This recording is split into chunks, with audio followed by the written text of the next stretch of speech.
ನೀರಾನೆಯ ದಾಳಿಗೆ ಪಶುವೈದ್ಯೆ ಸಮೀಕ್ಷಾ ರೆಡ್ಡಿ ಸಾವನ್ನಪ್ಪಿರೋ ಘಟನೆ ನಡೆದಿದೆ. ಶಿವಮೊಗ್ಗದ ಹುಲಿ ಮತ್ತು ಸಿಂಹ ಸಫಾರಿಯಲ್ಲಿ ನಡೆದಿರೋ ಘಟನೆ ಇದು.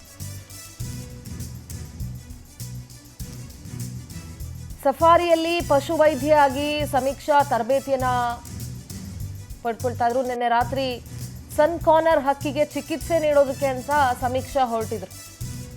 ರಾತ್ರಿ 11:45 ಸುಮಾರಿಗೆ ಗರ್ಭಿಣಿ ನೀರಾನೆಗೆ ಆರೋಗ್ಯ ತಪಾಸಣೆಗೆ ಅಂತ ಹೋಗಿದ್ರು. ಆ ಸಂದರ್ಭದಲ್ಲಿ ಏಕಾಏಕಿ ಆ ನೀರಾನೆ ದಾಳಿ ಮಾಡುತ್ತೆ. ತೀವ್ರವಾಗಿ ಗಾಯಗೊಳ್ತಾರೆ ಸಮೀಕ್ಷಾ ರೆಡ್ಡಿ. ಖಾಸಗಿ ಆಸ್ಪತ್ರೆಯಲ್ಲಿ ಚಿಕಿತ್ಸೆ ಫಲಿಸದೆ ಪಶು ವೈದ್ಯೆ ಸಮೀಕ್ಷಾ ರೆಡ್ಡಿ ಸಾವನ್ನಪ್ಪಿದ್ದಾರೆ.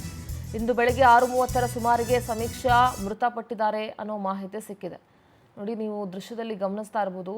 ನೀರಾನೆ ಅಂದ್ರೆ ಗರ್ಭಿಣಿ ನೀರಾನೆಯ ಆರೋಗ್ಯ ತಪಾಸಣೆಗೆ ಅಂತ ಹೇಳಿ ಸಮೀಕ್ಷಾ ರೆಡ್ಡಿ ಹೊರಟಿದ್ರು.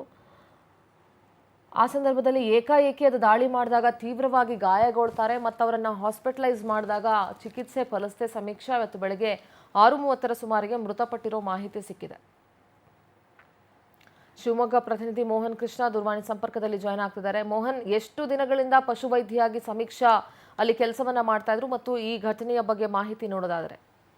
ಹೌದು ಸಿಂಧೂರ, ಕಳೆದ 1 ತಿಂಗಳಿಂದ ಶಿವಮೊಗ್ಗದ ಹುಲಿ ಮತ್ತು ಸಿಂಹಧಾಮ ಸಫಾರಿಯಲ್ಲಿ ಕರ್ತವ್ಯ ನಿರ್ವಹಿಸುತ್ತಿದ್ದ ಪಶುವೈದ್ಯೆ ಏನು ನೀರಿನ ದಾಳಿಯಿಂದ ಸಾವನ್ನಪ್ಪಿರುವಂತದ್ದು ನಿಜಕ್ಕೂ ಕೂಡ ಒಂದು ಆತಂಕ ತರುವಂತದ್ದು. ಮತ್ತೆ ಜೊತೆಗೆ ಪ್ರಾಣಿಗಳು ಫೆರೋಷಿಯಸ್ ಇರುವಂತಹ ಸಂದರ್ಭದಲ್ಲಿ, ಅದರಲ್ಲೂ ಕೂಡ ಪ್ರೆಗ್ನೆನ್ಸಿ ಇರುವಂತಹ ಸಂದರ್ಭದಲ್ಲಿ ಡಾಕ್ಟರ್ ಸಮೀಕ್ಷಾ ರೆಡ್ಡಿ ಅವರು ಅದರ ಉಷ್ಣತೆಯನ್ನ ಪರೀಕ್ಷೆ ಮಾಡಲು ಹೋಗಿದ್ದಾರೆ. ಅದರ ಫೋಟೋ ಹೊಡೆದ್ರೆ ಅದರ ಉಷ್ಣತೆಯನ್ನ ಗೊತ್ತಾಗುತ್ತೆ ಅನ್ನೋದು. ಕಳೆದ 3 ದಿನಗಳಿಂದ ಅದು ನೀರಾನೆ ಏನು ನೀರಿನಲ್ಲೇ ಇರುತ್ತೆ, ಹೊರಗಡೆ ಬರೋದಿಲ್ಲ. ಹೊರಗಡೆ ಬರ್ತದೆ ಸಂದರ್ಭದಲ್ಲಿ ಇವರು ಉಷ್ಣತೆಯನ್ನ ಪರೀಕ್ಷೆ ಮಾಡುವಂತ ಸಂದರ್ಭದಲ್ಲಿ ಈ ಸಂದರ್ಭದಲ್ಲಿ ದಾಳಿ ಮಾಡುತ್ತೆ. ಅಲ್ಲಿ ಒಂದು ಪಕ್ಷಿ ಕೂಡ ಇರುತ್ತೆ, ಅದೇ ಬೋನ್ ಪಕ್ಕದಲ್ಲೇ ಒಂದು ಪಕ್ಷಿ ಕೂಡ ಇರುತ್ತೆ. ಆ ಪಕ್ಷಿಯ ಒಂದು ಚಿಕಿತ್ಸೆಗೆ 2 ಪಕ್ಷಿಗಳು ಕಳೆದ ಒಂದು 3-4 ದಿನಗಳಿಂದ ಒಂದು ಆರೋಗ್ಯದಲ್ಲಿ ವ್ಯತ್ಯಾಸ ಕಂಡು ಬಂದಿರುತ್ತೆ. ಆ ಪಕ್ಷಿಗಳಿಗೆ ಟ್ರೀಟ್ಮೆಂಟ್ ಮಾಡುವಂತ ಸಂದರ್ಭದಲ್ಲಿ ಇದಕ್ಕೂ ಕೂಡ ಉಷ್ಣತೆ ಪರೀಕ್ಷೆ ಮಾಡೋಣ ಅಂತ ಹೇಳಿ ತೆರಳಿದ್ದ ವೇಳೆಯಲ್ಲಿ ಈ ಒಂದು ಘಟನೆ ನಡೆದಿರುವಂತದ್ದು. ನಿನ್ನೆ ರಾತ್ರಿ 11:30 ಸುಮಾರಿಗೆ ಈ ಘಟನೆ ನಡೆದಿರುವಂತದ್ದು. ಈ ಘಟನೆ ಸಂಬಂಧ ಈಗಾಗಲೇ ಈ ಒಂದು ತನಿಖೆ ನಡೆಸಬೇಕು ಅಂತ ಹೇಳಿ ಸಚಿವರು ಕೂಡ, ಅರಣ್ಯ ಸಚಿವರು ಕೂಡ ಆದೇಶವನ್ನ ಹೊರಡಿಸಿರುವಂತದ್ದು. ಮತ್ತೊಂದ್ ಕಡೆ ಇಲ್ಲಿ ಅರಣ್ಯಾಧಿಕಾರಿಗಳು ಕೂಡ ನಾವು ಈ ಒಂದು ಏನ್ ತನಿಖೆಗೆ ಸ್ಪಂದಿಸ್ತೇವೆ ಅನ್ನುವಂತ ಮಾತನ್ನು ಕೂಡ ಆಡಿರುವಂತದ್ದು.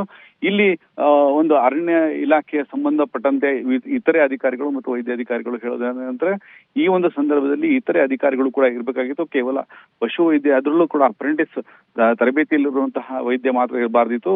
ಜೊತೆಗೆ ಅಧಿಕಾರಿಗಳು ಕೂಡ DFO ಇರ್ಬೋದು ಅಥವಾ ಇತರೆ ವೈದ್ಯಾಧಿಕಾರಿಗಳು ಕೂಡ ಇರಬೇಕಾಗಿತ್ತು ಎನ್ನುವಂತಹ ಮಾತನ್ನ ಅಥವಾ ಆರೋಪವನ್ನು ಕೂಡ ಮಾಡ್ತಾರೆ ಅಂತದ್ದು ಸಿಂಧೂರ.